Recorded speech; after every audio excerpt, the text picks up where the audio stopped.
Okay guys, hari ni saya ada job tepi ya. Saya pasang ni My TV.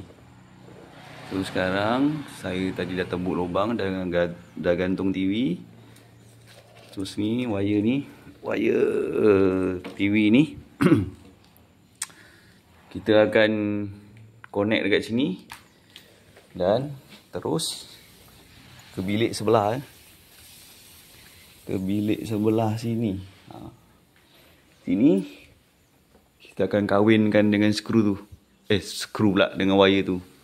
So sekarang satu antena tu dia combine dengan dua. Dan nanti kita tengok hasilnya adakah boleh support channel ataupun tidak. Okay. Okay, kita check TV sebelah ni. Dia punya strength tinggi ya, 90. Oh, 90 terbaik ni. Okay, sambung lagi. Guys, nampak tak ni ada selotip guys. Selotip untuk detect sensor remote ni. Sebab apa saya selotip? Sebab bila saya guna My TV punya, dia akan reconnect dengan sensor ni. So, nak bagi dia punya sensor ni lemah, kita selotip lah. Kan, ni nak bagi dia lemah sikit lah. Maksudnya bila kita tekan ni TV tak terusik lah. Sebab sekarang ni bila saya tekan TV akan terusik. Bila saya tekan remote ni TV akan terusik. So saya selotip sikit. Selotip. Bila kita nak tekan remote decoder ni dia tak kacau. Tu dah stick. Tengok kita ambil negatif.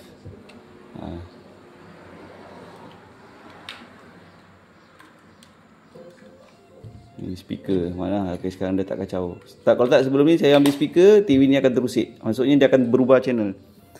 Itu dia untuk tatapan bersama.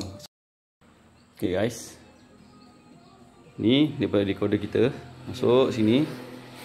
Ni daripada aerial masuk sekarang. Satu aerial kita kongsi kepada dua. Satu untuk yang ni, satu lagi ke bilik sebelah. So yang ni saya modify sendiri. Benda ni ada jual ya. Namanya 3-way. So satu connect keluar dua, ada jual. Dekat online pun banyak. Okay. So kita pergi bilik sebelah. Sekarang ni saya sedang menguji lagi, belum pasang. Bilik sebelah. Okay, check info 38%. 38%. Oh, sebab mungkin dia jauh lah, 42. Jauh ni. Waduh, 38. Waduh. Itu dekat dia tarik tengah-tengah. Dah tengok video tadi tu kan? Okey, sebenarnya saya sukses buat benda tu. Dan kesimpulan kat sini, satu antena boleh kongsi dua ataupun tiga TV. So yang saya buat tadi tu sebenarnya dia kongsi kepada 3 TV. Satu antena kongsi 3 TV. Dan yang TV terakhir tadi dia punya strength adalah 70%. 70% tu sebenarnya bagus. Dia channel tu takkan hilang lah. Biasa yang hilang 30 ke bawah. 30% atau 40% dia boleh hilang. Dia punya channel. Orang kata no signal kat situ.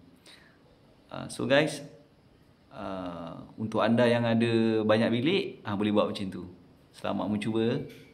Assalamualaikum. Allahumma salli ala sayyidina Muhammad sallallahu alaihi wasallam.